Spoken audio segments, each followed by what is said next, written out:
need the catchment-based approach to deliver what it is that we want to achieve for the water environment. We can't do it, in fact, without a catchment-based approach. Probably Rivers Trust playing a... This is very much kind of a beginning of a journey, and we haven't even got, I think as Churchill said, to the end of the beginning yet. A lot of these approaches are... This is about an end game for the environment. I would love to see those communities more informed about their water environment and really engaged in trying to make it better for future generations.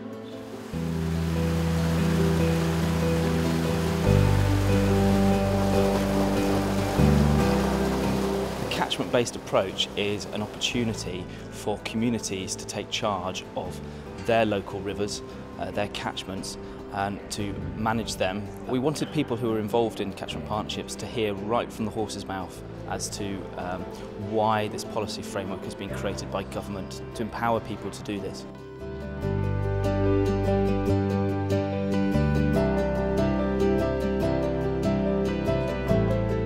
You will find today that we haven't made all the decisions for you. So today is very much about listening to you and allowing you to contribute right from the start. We've got around about 108 catchment partnerships now around the country. We're going to be asking all these groups to go away, to pull together stakeholders, members of the public, people from all three sectors, so public sector, government and agencies, local authorities, the second sector like water companies, farmers, businesses, and the third sector, voluntary groups, the communities, all working together to form stakeholder groups, and they'll start working towards generating a plan of the catchment and what needs to be done.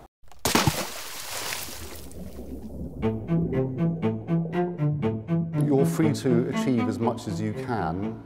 We would like to see you being unfettered to do that and carry on doing the activities that you already do so well. The first cycle of river-based management plan showed that we need to take account of activities at a much more local level, and we need to engage communities so that we can elicit the contribution from businesses and the voluntary sector to really look at what the local pressures are and consider hydrological systems in the round so that we can target our interventions more holistically to deliver better water services.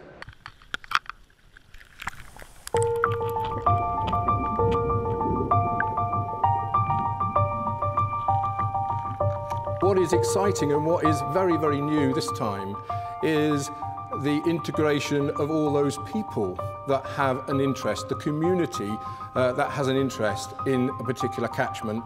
The role of the Environment Agency is to support the partnerships that are forming in those catchments. We'll be providing evidence, and that will enable those partnerships to make informed decisions about priorities for their catchment and get some shared outcomes. We've appointed catchment coordinators.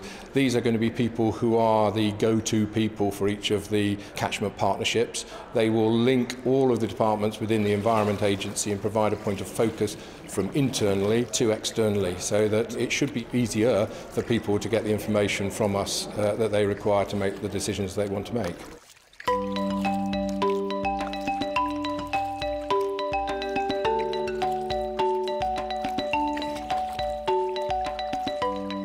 We're asking people to work at a catchment scale, which Rivers Trusts are used to, but many of the voluntary groups aren't. They're sort of would be parish or county based. So they've got to start thinking catchment wide, and that means forging new partnerships. But there's a great deal of goodwill and support behind this, and the steering group operating nationally, which involves all the big NGOs, we've run sort of 10 NGOs on that organisation. We're all there to try to help those smaller groups on the ground. It's interesting to come along this morning and find out the approach that others have been taken, advice that's being given from that learning experience for the first part. We don't want to reinvent the wheel, I guess, so being able to speak to somebody who's perhaps much further along the route than we are would be really useful, so that we don't make the same mistakes. Having a group such as what we have here today to engage with and talk to, today as well as throughout the life cycle of the partnership, which will hopefully continue, I think it's very good.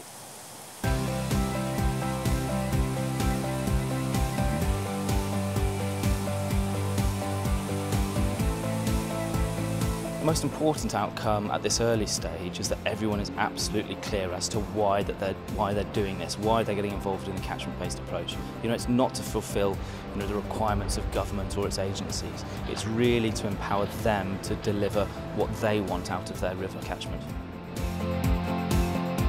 My vision is that we'll see the catchment-based approach develop over a number of years.